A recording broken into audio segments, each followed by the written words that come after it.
twagarutse nanone tubagezaho amakuru y'ibyiriwe bivugwa mu mahanga. Tubabwira yuko kugeza ubu Minisitiri w'Intebe w'Ubwongereza Boris Johnson yeguye, ariko atangaza ko azakomeza kuyobora kugeza hatowe umuyobozi mushya binyuze mu ishyaka rya Conservatives.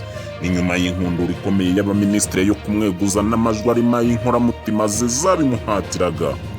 Ku gicamunsi cyo kuri uyu wa kane nibwo Boris Johnson yeguye, avuga ko byari ibintu bigaragara ko abadepite b'ishyaka rye bifuza umuyobozi mushya na Minisitiri w'Intebe mushya.